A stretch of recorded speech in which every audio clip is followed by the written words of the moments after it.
Olá, meu amigo, minha amiga, seja bem-vindo para mais um estudo da Bíblia e terminamos este guia aqui, Alusões, Imagens e Símbolos. Hoje será o último estudo, número 13, Imagens do Fim.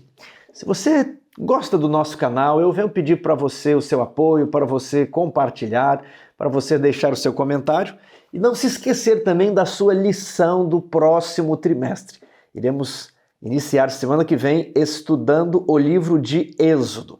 Se você também gosta do canal, quer apoiar este trabalho, passe na editora Luz do Mundo. Eu vou mostrar alguns livros que você encontra aqui. Esse aqui, ó, Imitação de Cristo. É um livro devocional do mais alto grau. Este aqui, ó, História dos Reformadores para Crianças. E eu digo para crianças, jovens e adultos, porque até eu li e gostei bastante. São 10 personagens que fizeram diferença na reforma e a história é muito agradável de ler. Então, para você dedicar tempo com a sua família, com o seu filho, no sábado à tarde, no domingo, leia boas histórias. O mundo já está cheio das histórias ruins. Agora, se você quer dedicar tempo ao seu casamento, esse aqui você precisa ter. Ato conjugal. Olha só o subtítulo. Orientação sexual equilibrada, clara e sem rodeios. Então é um manual das relações íntimas para o casal. Este livro é para casados ou para quem quer se casar. A linguagem é direta, forte, mas escrita por um casal piedoso e que deseja enaltecer o ato sexual no casamento, na família cristã. Olha, nisto cremos. Você já conhece as principais, aliás, as doutrinas da nossa igreja, as crenças fundamentais, todas explicadas. Esse livro você precisa ter, até para consultar, para ver o pensamento, o raciocínio dessa ou daquela doutrina. E você pode utilizar no seu pequeno grupo, na sua igreja, fazendo uma série, né, para os membros. Um ótimo presente também. E o Sermão do Monte, de John Wesley. John Wesley vocês já conhecem, o pregador metodista, comentando então Mateus capítulo 5. Vamos lá para a nossa lição? Imagens do fim. Assim como nas outras histórias, ao longo do trimestre, examinamos relatos históricos que têm significado, né, para o Apocalipse.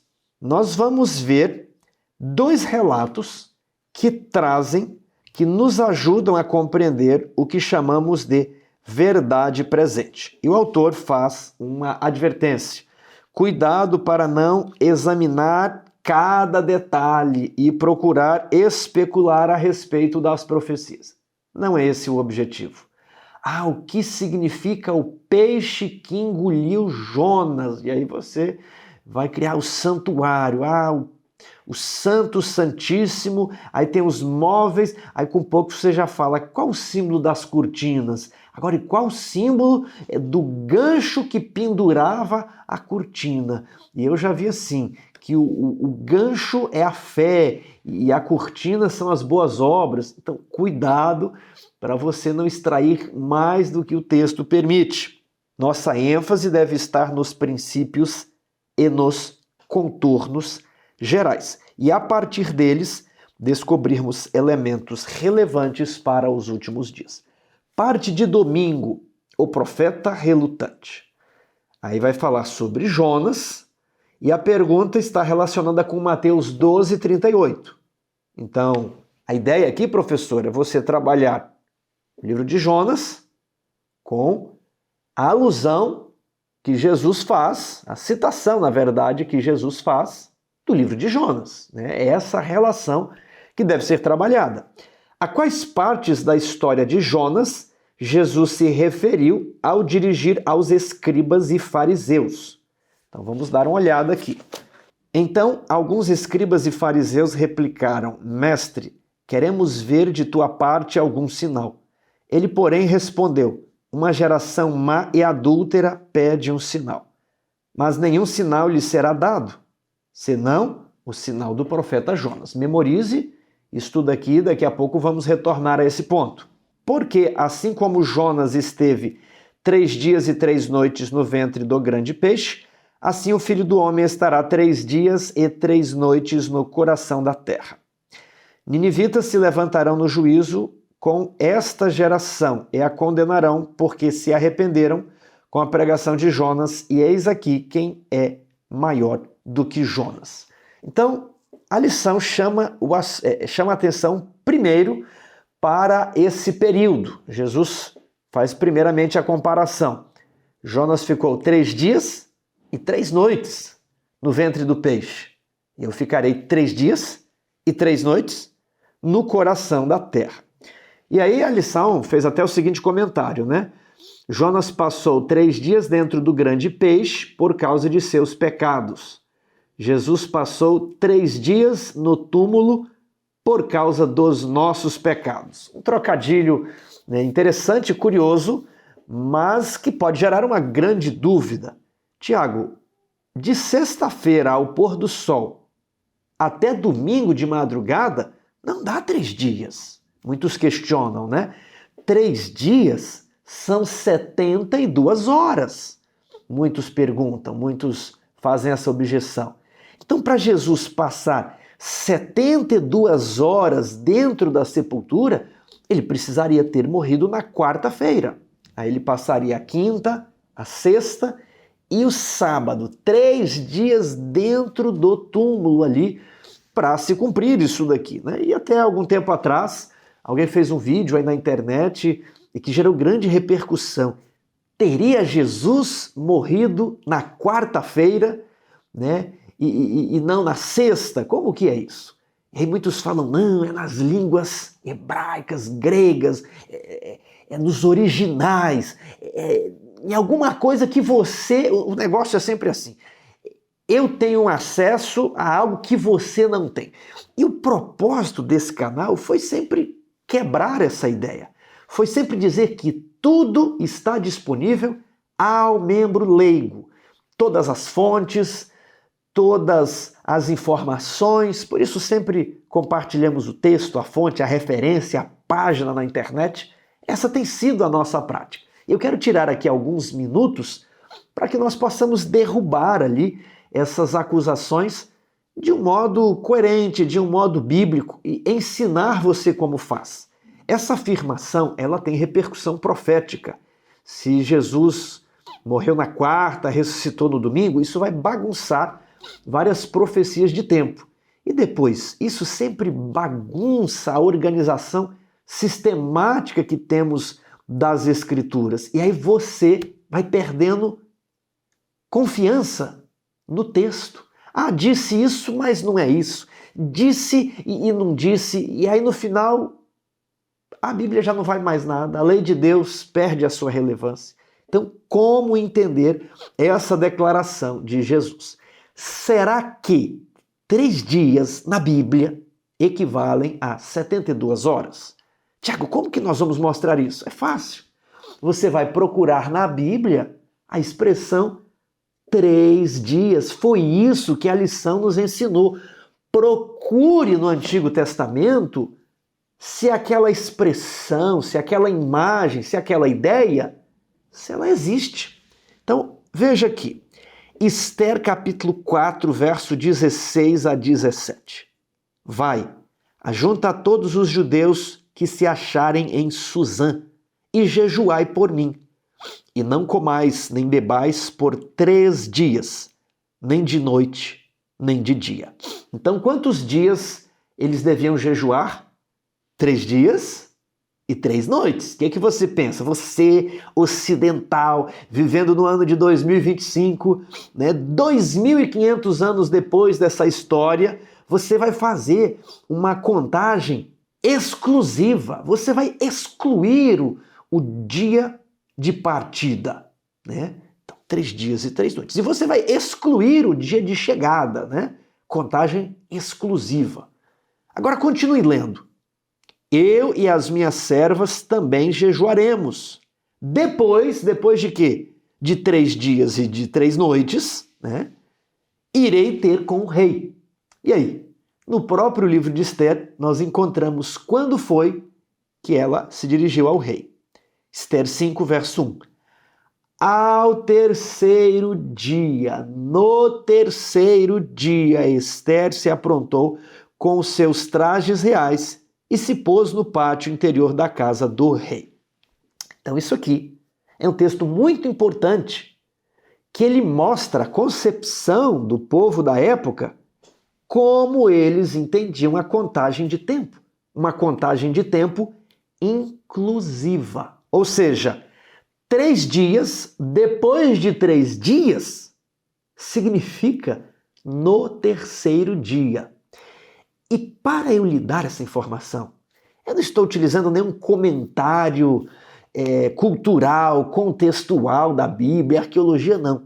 Esse canal sempre procurou dar a informação para você e mostrar que quase tudo nós podemos extrair diretamente do texto bíblico em português. Agora tem mais, veja só. Êxodo 19, 10 e 11. Disse também o Senhor a Moisés, vai ao povo e purifica-o hoje e amanhã. Lavem eles as suas vestes e estejam prontos para o terceiro dia. Por quê? Porque no terceiro dia o Senhor, à vista de todo o povo, descerá sobre o Monte Sinai. Então, 3 dias, aqui indicando no terceiro dia. Lucas 13, 32 e 33. Ele respondeu, ide dizer a essa raposa que hoje e amanhã expulso demônios e curo enfermos, e no terceiro dia terminarei. Mas peraí, Tiago, ele terminará no ou depois do? Veja só o resto do texto.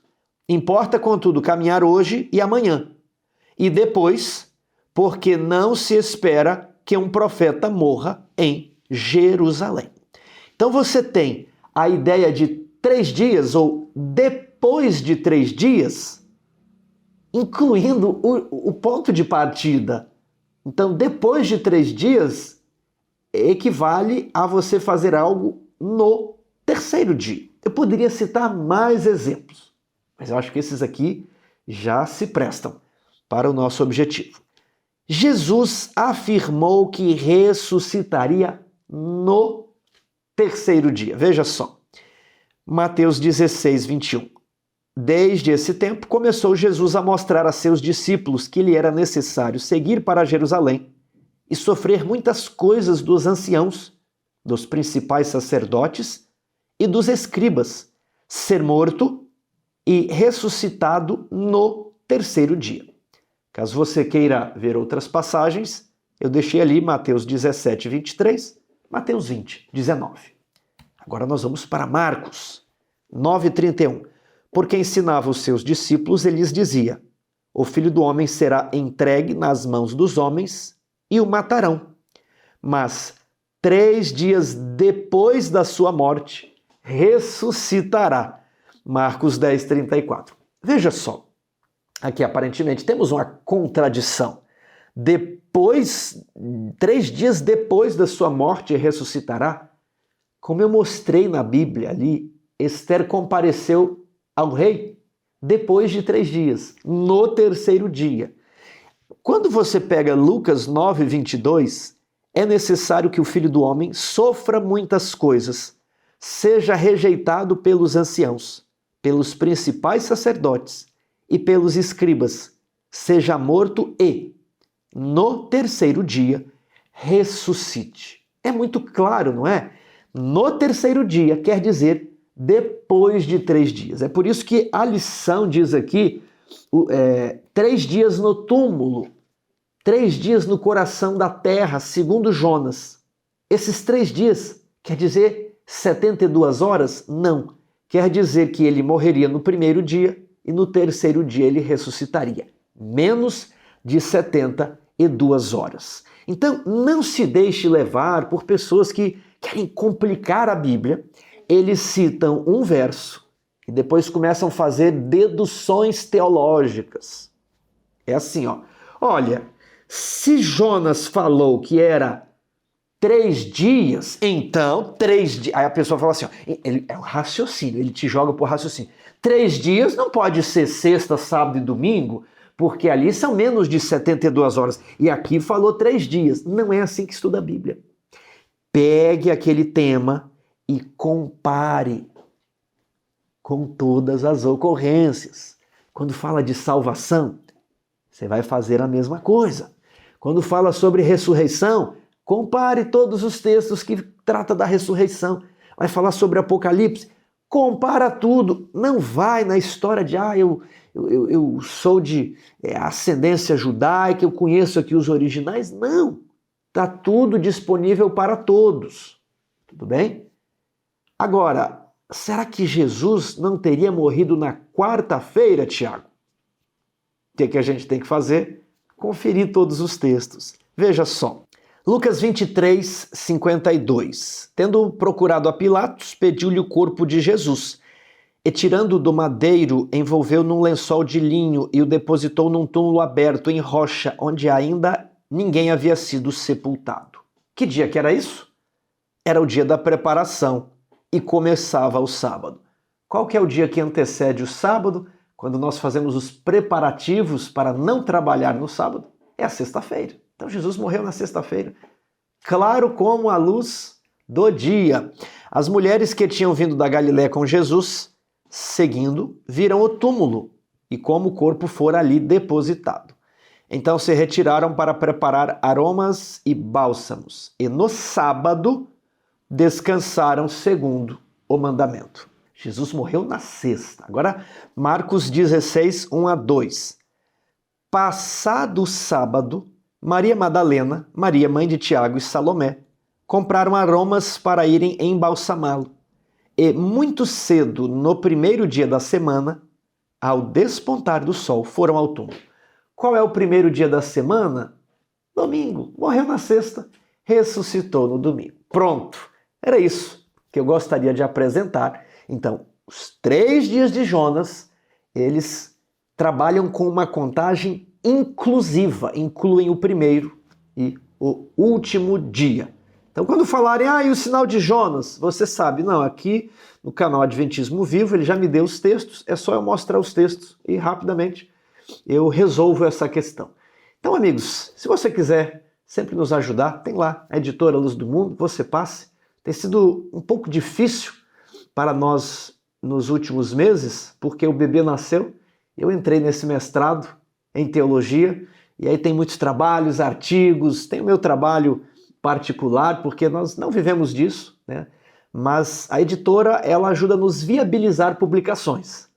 E já agora enviamos para imprimir, já está tudo aprovado na gráfica, a impressão do nosso livro de profecias já começou, e daqui a 15 dias, lá pela lição 2 de Êxodo, eu espero estar com o livro aqui nas minhas mãos, tá bom? Estou na expectativa, mas já está tudo certo. Agora só depende da gráfica e da transportadora. Então a nossa editora acaba servindo para viabilizar essas produções, essas pesquisas, né, que lançamos aqui. Então, eu não estou conseguindo preparar tantos slides, não estou conseguindo, assim, responder todas as perguntas nos comentários, mas eu sei que é uma fase. Aqui a gente faz as coisas dia de domingo, né? As crianças às vezes ficam um pouquinho ali sem a nossa presença, mas eu sei que é uma fase. E nós precisamos nos empenhar, nos esforçar. Cada um de nós precisa dar um pouquinho do seu tempo para nós levarmos avante o conhecimento da Bíblia, tá bom? Então, eu peço para vocês um pouquinho de paciência, esse período, talvez esse ano e o ano que vem, será muito difícil para nós, mas o canal está crescendo, estamos produzindo novos vídeos, eu quero me dedicar e fazer slides para a lição de Êxodo. Nosso estúdio está agarrado por problemas de infiltração, não estou conseguindo resolver, né? O trabalho que até fizemos choveu e infiltrou, então ore por isso. Eu vou pedir para vocês, ore para resolvermos a infiltração onde nós queremos fazer o nosso estúdio. Para não ter mais barulho de cachorro, de carro e interferências, vai ser um local mais silencioso e queremos produzir mais meditações, mais reações a outros vídeos, boletins proféticos, lição dos jovens. Nós queremos produzir muitas coisas para vocês, tá bom? Mas eu não vivo do canal. Nós, na verdade, temos outro trabalho, outro ganha-pão, e nas nossas horas vagas, que é assim, sábado à noite, domingo e feriado, é que nós viemos aqui gravar os vídeos. Então, já resolvemos a primeira parte da pergunta 1, e agora, que lições sobre o juízo final são encontradas na declaração de Jesus? A ideia do sinal de Jonas, todo mundo se prende nos 3 dias e cria aquela confusão. Mas eu gostaria que agora você, ao pensar no sinal de Jonas, compreendesse todo o quadro, toda a imagem aqui de Mateus 12. Como é que começa a perícope? Então alguns escribas e fariseus replicaram: Mestre, queremos ver da tua parte algum sinal, algum milagre, algum prodígio. Se você fizer algum prodígio, nós acreditaremos que tu és o Messias. Essa é a conversa de Satanás, né? Transforme essas pedras em pão e eu vou acreditar. Lança-te daqui de cima. Sempre assim, faça um milagre aí que eu vou crer. Por isso, nós da Igreja Adventista não baseamos a nossa fé em milagriologia. Nós baseamos a nossa fé no texto inspirado. E Jesus falou o seguinte: por que vocês querem milagres? Eu não vou fazer milagre algum. O único sinal que eu vou fazer é o sinal de Jonas. Teve milagre na história de Jonas? Teve. Teve milagre na história de Jesus? Teve.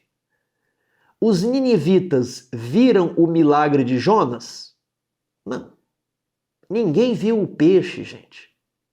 Nem Jonas viu a cara do peixe. Jonas talvez viu o peixe pelo lado de dentro, ou nem isso. Devia estar escuro. Ninguém viu o peixe. Ninguém viu esse episódio miraculoso envolvendo Jonas. Mas quando Jonas chegou lá e pregou, em 40 dias a cidade de Nínive será subvertida, eles acreditaram nele. E aí Jesus fez vários milagres. E eles ainda não acreditavam.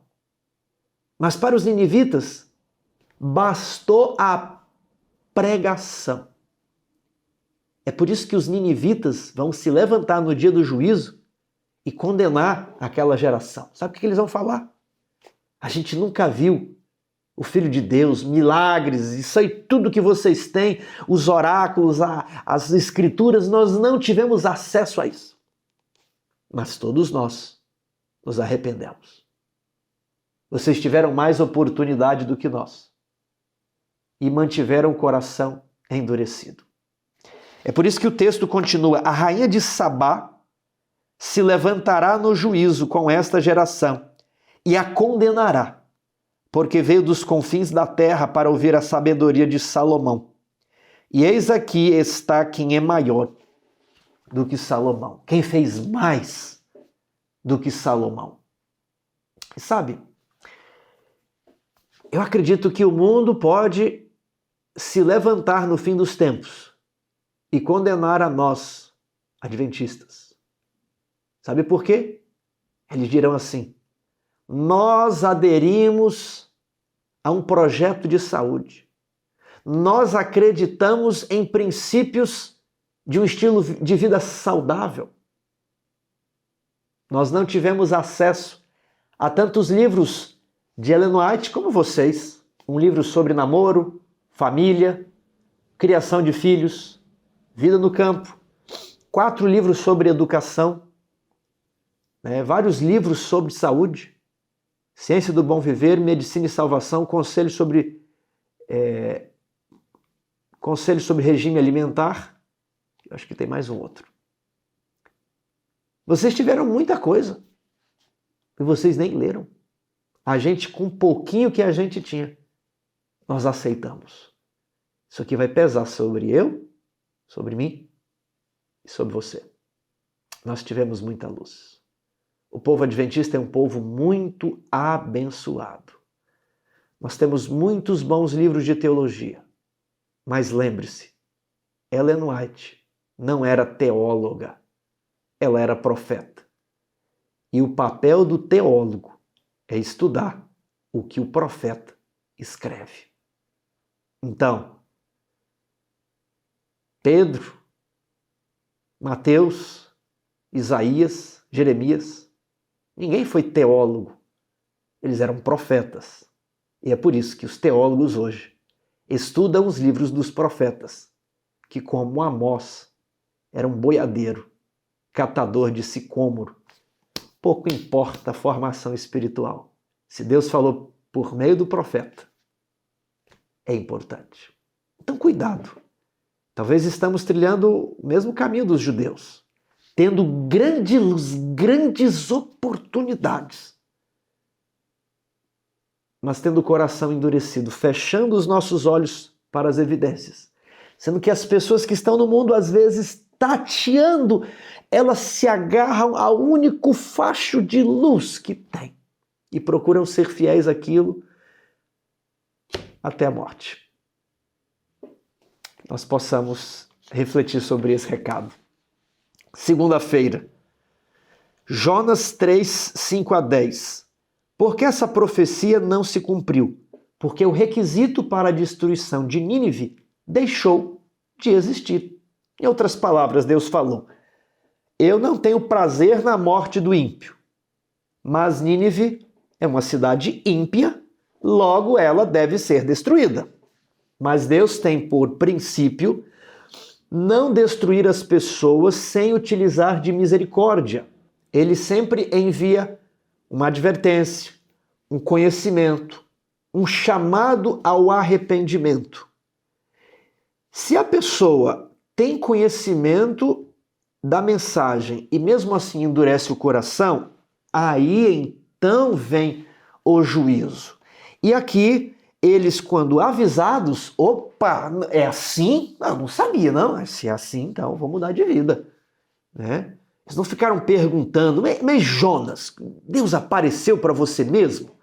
É só os livros de Jonas que são inspirados ou as cartas também o são? Jonas está plagiando essa mensagem aqui de Noé, porque Noé também falou que ia ser destruído. Talvez Jonas é um plágio, né? Ou talvez uma carta pessoal aqui. Então, eles não ficaram pensando nessas coisas. Eles falaram: Deus está nos dando um aviso. Vamos nos arrepender, do maior ao maior, até o rei. Eles se humilharam, foi a palavra. Eles se humilharam. Eles se submeteram. Deus sabe mais que nós. O profeta é superior a nós, porque o profeta é a boca de Deus. E Deus mudou o plano, pois o homem havia mudado primeiro. Então, quando é que Deus se arrepende? Quando as condições para Deus executar o ato também se modificaram. Aí Deus deixa de fazer o que ele iria fazer. Não é que Deus mudou de posição. Tanto é que quando as próximas gerações de ninivitas voltaram para a impiedade, o que Deus fez? Destruiu Nínive. Você está entendendo? Então, podemos esperar algo assim nos últimos dias, com a mensagem final para o mundo caído? Se todos se arrependerem. E aí? Sim e não. Por quê? Porque alguns vão se arrepender e outros não vão se arrepender. Os perdidos serão como a areia do mar. É por isso que Deus vai separar o bode das ovelhas, para que ele poupe e condene ao mesmo tempo. Ele retira os justos, ok? Poupando uma cidade, a Nova Jerusalém, e ele vai condenar outra cidade, Babilônia, Nínive. Você está entendendo? Então, ele vai fazer o que ele fez lá em Sodoma. Retira Ló e condena os que ficarem na ímpia cidade. Terça-feira, o banquete de Belsazar. Ali em Daniel capítulo 5, nós temos uma história do neto de Nabucodonosor, Belsazar. Ele era filho de Nabonido. Eu tenho aqui no canal a explicação da dinastia de Nabucodonosor. Lá na história, na lição de Daniel, eu expliquei todos os reis babilônicos. Então você pode dar uma olhadinha lá. Mas O que havia acontecido? Ciro havia pelejado com Babilônia. Eles perderam aquela batalha. Então Nabonido foge para o sul, para a Arábia, para procurar tropas, para arregimentar soldados, e Belsassar fica dentro de Babilônia. Ele falou assim, eu, viúva, não serei jamais, Babilônia jamais será destruída. Tô tranquilo, tá com... Aí a mídia chegou, Belsassar, o que você acha das tropas de Ciro que estão lá fora? O senhor está preocupado? O que Belsassar fez? Preocupado? Eu? Estou preocupado não, vamos fazer uma festa hoje. Babilônia tem água em abundância e alimento infinito. Então, nós vamos aqui abusar dos medo-persas. Inclusive eu quero abusar também do rei dos hebreus. Traga para mim as taças do templo de Jerusalém. E ali, no meio do banquete, veio o juízo. Uma mão começou a escrever na parede, Mene, Mene, Tekel, Parsim. E ninguém sabia interpretar. Até que chamaram Daniel.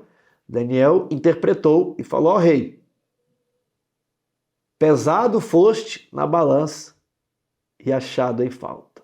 Teu reino foi contado e dado cabo dos seus dias. Teu reino agora será passado para os persas. E naquela mesma noite, o rei morreu. Porém, Daniel continuou até Ciro, quando então Daniel morre de velhice. Agora, que mensagens espirituais tiramos de Daniel 5, verso 1 a 31? E eu destaquei um texto aqui, quando Daniel ele se reporta ao episódio de loucura de Nabucodonosor e fala assim, lembre-se que Nabucodonosor ficou como um animal porque ele não reconheceu o Deus do céu. E aqui está escrito, até que Nabucodonosor conheceu que Deus, o Altíssimo, tem domínio sobre o reino dos homens e a quem quer constitui sobre eles. Isso aqui é tão interessante, né? Isso aqui é interessante para o momento em que estamos vivendo. Uma guerra na Ucrânia, o aumento, a escalada sem precedentes da tensão entre Israel e o Irã. Inclusive, neste domingo em que eu gravo, os Estados Unidos bombardearam Teherã. Eles bombardearam 3 usinas nucleares. E as notícias é que o Irã fechará o Estreito de Hormuz. Então, as coisas estão complicadas. O regime teve o seu momento de ascensão e agora parece que o regime está fraco. O que nós lembramos? Deus, ele tem domínio sobre o reino dos homens. Em um dado momento, ele permite você torne-se presidente, você sofra impeachment, você conseguirá impor uma ditadura, você perderá o seu regime. E nós vemos isso ao longo da história, né? A estátua de Daniel capítulo 2 que estudamos na semana passada. E o Belsassar sabia que Nabucodonosor era a cabeça de ouro. Belsassar sabia da loucura de Nabucodonosor.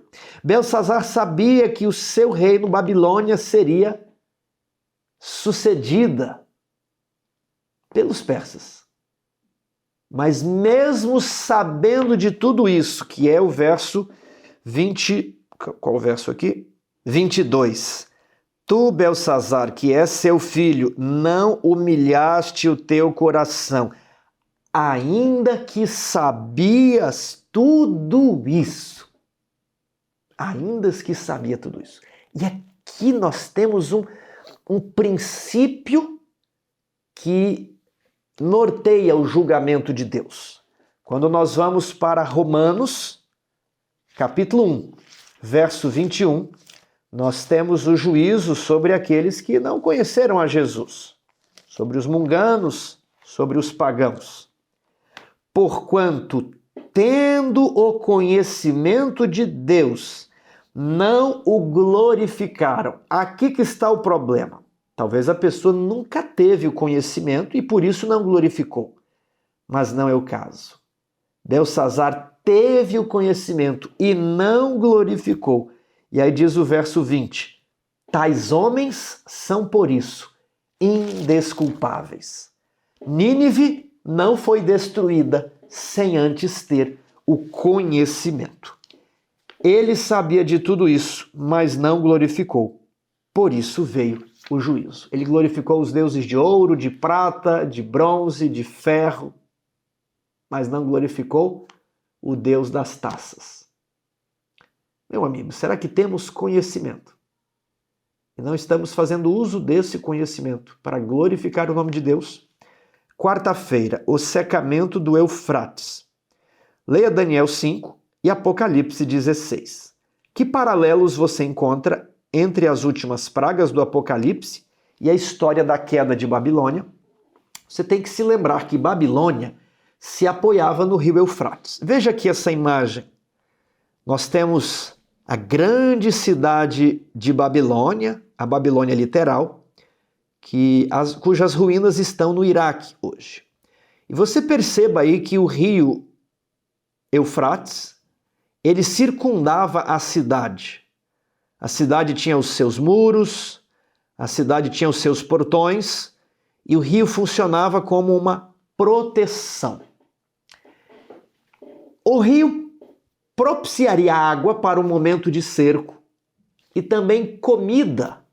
Então eles não iriam se preocupar caso a cidade fosse cercada. As muralhas eram muito pujantes. E o que foi que Ciro fez? Ciro alterou o curso do rio e desestabilizou a Babilônia literal, modificando o curso do rio. Alguns quilômetros acima ele desviou o curso do rio, e aí o nível do rio baixou até as canelas, e os soldados entraram no rio, passaram por baixo dos portões e renderam os guardas. Sabe por quê? Porque lá no palácio de Belsazar comiam, bebiam e davam-se em casamento. Até que veio o ladrão, entre aspas,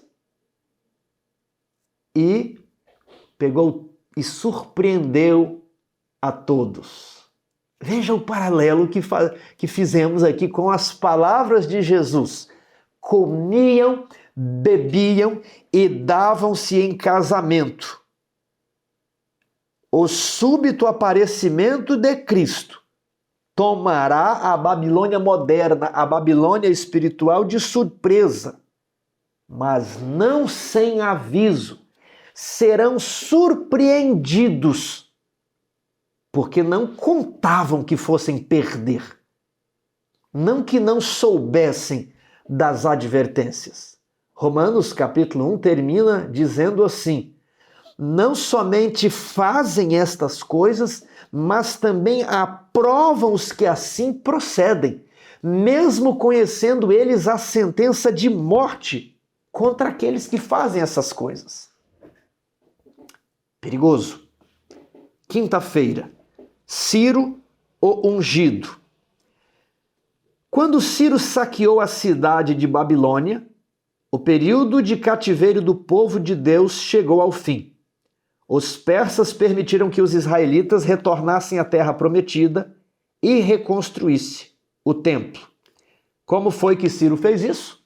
Eu expliquei na lição de quarta-feira que ele desviou o curso do rio.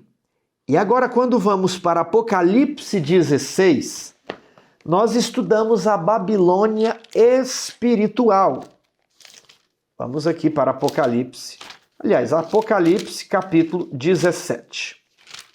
Veio um dos 7 anjos que tem as 7 taças e falou comigo, dizendo: vem, mostrar-te-ei o julgamento. Veja aqui a palavra julgamento. Da grande meretriz, que se acha assentada sobre muitas águas. Essa aqui é a meretriz de Apocalipse 17. Qual que é o nome dela? Na sua fronte achava-se escrito um nome: Mistério, Babilônia, a grande mãe das meretrizes e das abominações na terra. Então, Apocalipse 17, verso 5, diz que o nome dela é Babilônia. Essa é a Babilônia mística, a Babilônia espiritual, a Babilônia simbólica. E o que são as muitas águas? Falou-me ainda as águas que viste, onde a meretriz está assentada, são povos, multidões, nações e línguas. A Babilônia literal estava assentada sobre um rio literal de águas literais, que lhe proporcionavam sustento e refrigério. A Babilônia espiritual está assentada sobre um rio, sobre águas, multidões, nações, línguas, povos, que lhe proporcionam uma rede de apoio, uma rede de financiamento. Agora, veja o que diz Apocalipse 16, verso 12. Derramou o sexto anjo a sua taça sobre o grande rio Eufrates. Era o rio que dava sustento à Babilônia literal. Agora esse rio Eufrates aqui é o Eufrates simbólico, cujas águas secaram para que se preparasse o caminho dos reis, que vem do lado do nascimento do sol, do Oriente, justamente o lado que veio Ciro. Então, Ciro é um tipo de Cristo. Ciro vem do Oriente, Jesus Cristo vem também do Oriente. Surge lá no Oriente uma pequena nuvem, do tamanho da metade da palma da mão de um homem. Sabemos ser este o sinal do Filho do Homem. Então, do mesmo modo que Ciro desviou o curso do Eufrates da Babilônia literal, Deus, Jesus Cristo, desviará as muitas águas sobre as quais a mulher está assentada. Ele modificará a relação que a cidade possui com o rio. E por isso a Babilônia espiritual se desmoronará. Veja aqui Apocalipse 16, verso 19. E a grande cidade se dividiu em 3 partes, e caíram as cidades das nações. E lembrou-se Deus da grande Babilônia, para dar-lhe o cálice do vinho do furor da sua ira. Ciro, ele é um tipo de Cristo nas Escrituras. Nós temos 3 êxodos na Bíblia. O primeiro êxodo está lá na saída do Egito. Deus abre o Mar Vermelho para que o seu povo pudesse fugir de Faraó. No segundo êxodo, na Babilônia, Ciro desvia o curso do Eufrates para que o povo pudesse retornar a Jerusalém. E quando Jesus voltar, teremos o terceiro êxodo, quando as águas do Eufrates espiritual serão secas para que nós possamos fugir da Babilônia espiritual. Não é bonito todas essas imagens? A água secando para que o povo de Deus possa fugir por terra seca. Quão belas imagens! Êxodo, Esdras e Neemias e Apocalipse.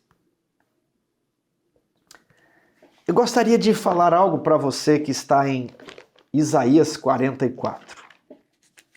Ali em Isaías, nós temos uma profecia sobre Ciro. Assim diz o Senhor que te remiu, o mesmo que te formou desde o ventre materno. Está falando para você. Eu sou o Senhor, que faço todas as coisas. Ele desfaz as tuas transgressões. Que digo de Jerusalém? Ela será habitada. E que digo das cidades de Judá? Elas serão edificadas. E quanto às suas ruínas, eu as levantarei. Que digo às profundezas das águas? Seca-te, e eu secarei os teus rios. Quando antes de Israel ir para o cativeiro, Deus já tinha definido que o rio Eufrates seria seco para que o povo de Israel pudesse sair de Babilônia e ir para Jerusalém. Assim digo de Ciro, ele é o meu pastor e cumprirá tudo o que me apraz. Assim diz o Senhor ao seu ungido, a Ciro, a quem tomo pela mão direita para abater as nações ante a sua face. Ciro, eu irei adiante de ti. Foram as palavras de Jesus. Endireitarei os caminhos tortuosos, quebrarei as portas de bronze e despedaçarei as trancas de ferro. Ciro, dar-te-ei os tesouros escondidos e as riquezas encobertas, para que saibas que eu sou o Senhor, o Deus de Israel, que te chama pelo teu nome. Ciro, por amor do meu servo Jacó e de Israel, meu escolhido, eu te chamei Ciro. Te chamei pelo teu nome e te pus o sobrenome, ainda que não me conheces. Isaías 45, verso 4. Isso aqui foi escrito 200 anos antes de Ciro nascer. Eu te escolhi. Eu te pus nome, ainda que você não me conhece. Eu te conheço e eu gostaria que você habitasse comigo. Eu te chamei para apacentar o meu povo. Eu acho esse um dos textos mais tocantes da Bíblia, porque demonstra o amor do Salvador para com os pagãos, para com os que não conheceram o Evangelho, para os que não tiveram oportunidade de ter uma igreja cristã perto da casa deles. Se Deus chamou um pagão, será que Ele não está chamando você hoje? Depois de estudarmos todas essas profecias, depois de 13 semanas, será que Ele também não te pôs nome e sobrenome antes mesmo de você nascer e te escolheu para uma obra e que talvez você está recusando o encargo, talvez você está protelando? Ele te escolheu. O que Ele fala das suas transgressões, Ele apaga. E Ele lança nas profundezas do mar os seus pecados. Ele nunca mais se lembra das suas transgressões. Mas Ele te escolhe, Ele te capacita para que você possa fazer a vontade dEle. Muito em breve, o rio Eufrates espiritual será esvaziado para que o tipo de Ciro, Jesus Cristo, possa marchar do Oriente para nos tirar dessa Babilônia e nos levar até a Jerusalém espiritual. Quem sabe para este momento você não foi chamado para tomar parte nas 3 mensagens angélicas, para se rebatizar em nome de Jesus Cristo e para proclamar aos povos a bondade do seu amor, da sua misericórdia e contar tudo o que Ele fez por você. Deus te escolheu. Eu tenho certeza disso. Que você hoje, esta semana, este ano, o resto da sua vida, possa escolher também a Deus. Que o Eterno o abençoe.